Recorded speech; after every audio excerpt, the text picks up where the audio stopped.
Hi and welcome back to Cheeky Crypto Podcast. My name's Chris and it's fantastic to have you back with us for another podcast video. And in today's video, we're going to have a look at some obscene price prediction for Bitcoin. And to say it's obscene is an understatement. But do let me know your thoughts and your opinions in the comments below. Do you think that we could see this particular price for Bitcoin? Really interested to get your views and opinions. We're also going to have a look at a project that just seems to have vanished off the face of the earth and its links to the UK government. And then we're going to dig into some really interesting stuff around Coinbase. If you enjoy this sort of content, mash up the like button, subscribe if you haven't subscribed already, tapping that bell, selecting all the notifications so you never miss a video. And don't forget, we've got the Hypercycle private sale, if I can get my words out, in the Discord for our NFT holders.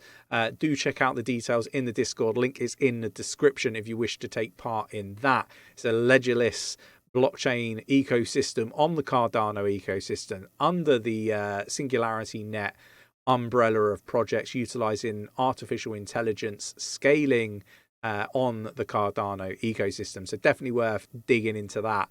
Solid project in my opinion. But right, let's get down to the desktop. So we're going to start here, right? And this is the eye-watering price prediction of somebody who I have no idea who this individual is. But Bitcoin eyes 25% of the world's wealth in a new, get this, $10 million BTC price prediction. Bitcoin can see its market cap increase 500 times over. This is just insanity in my eyes. I would love to see it. Don't get me wrong. A $10 million Bitcoin would be phenomenal, but I just don't see it. Let me know your thoughts, your opinions in the comments below. But basically what they're saying here is the Bitcoin could 500x over the coming decades. So we're talking ultra long term. And basically it's all on the premise that Bitcoin's going to eat away at 25% of the global wealth, and the analysis is included. Apparently, value stored in Bitcoin becomes worth more over time because Bitcoin's design of increased scarcity. You could just have to outlast the admittedly brutal volatility along the way, is kind of what's being said here. With that in mind, we have to ask ourselves an important question. When Bitcoin's mechanics continue to play out, causing it to continue appreciating reliably in the value every 4 years, will more than 0.05% of the world's capital eventually realize it wants to be in this asset or an asset like this? The conclusion that this individual is having is yes. It's rather interesting. You've got the details here, right? My conservative estimate suggests an outrageous full potential of Bitcoin price $10 million in today's dollars. To put this another way, I believe Bitcoin's full potential is to eat at 25% of the world's value, while today it consists of about 0.05%. That's absurd. That means that we believe Bitcoin could 500x and all that wonderful stuff. ARK Bitcoin bear case is now $258,000 by 2030. So this again just goes into all the details, and I'm going to share this in our Discord for people to read through at their leisure.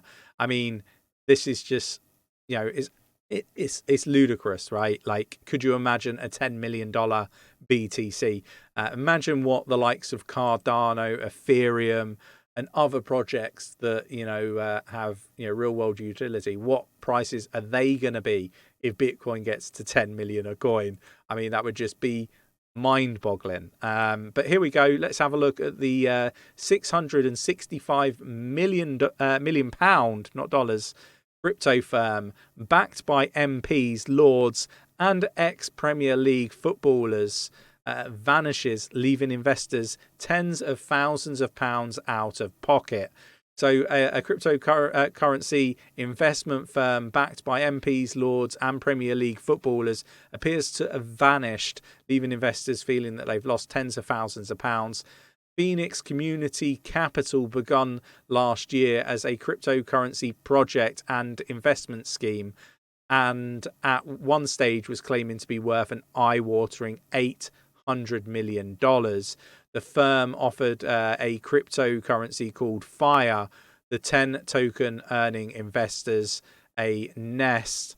Each of these was said to return 0.225 Fire tokens a day, allow investors to supposedly recoup their original investment within 45 days. And look, the actual CEO was this individual, 𝗕𝗘𝗪𝗔𝗥𝗘, I think that's how you pronounce it.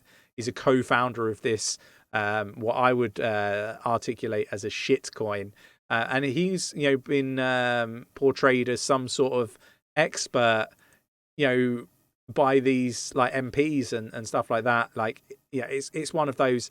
It's crazy. But one thing that I would say is it doesn't matter, whether it's government, whether it's, founders of projects, you've got to do your research into these individuals.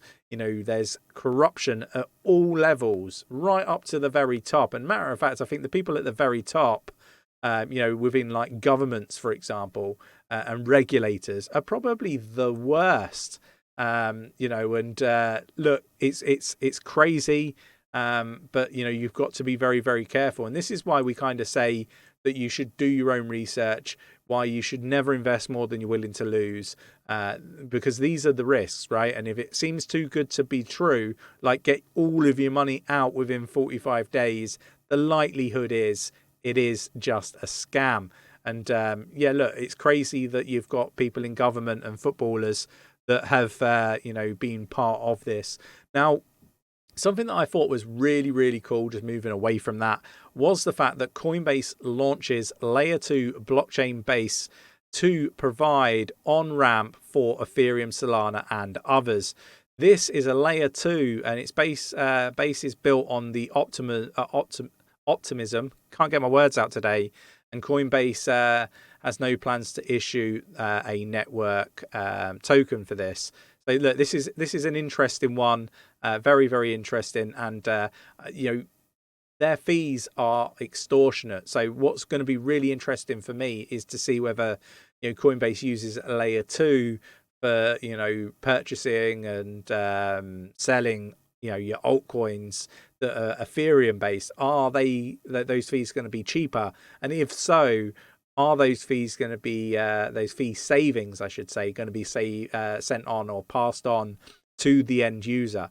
I don't think they are. I think this is going to be a Coinbase way of improving the costs or reducing the costs, so they can reap more rewards. So that obviously they haven't performed particularly well, and obviously being public, they have shareholders and all that sort of stuff. So for me, I'm guessing nobody really knows just yet, but I think this is going to be a way for Coinbase to save a lot of money, which is interesting, bearing in mind they lost so much money in the previous quarters. So let me know your thoughts and opinions on this. I do think it's bullish for the exchange, and I do think that it's a good sign and a good move. But let me know your thoughts and opinions in the comments below. If you enjoyed today's video, mash up that like button, subscribe if you haven't subscribed already, tapping that bell, selecting all the notifications so you never miss a video, and I will catch you in the next one. Take care.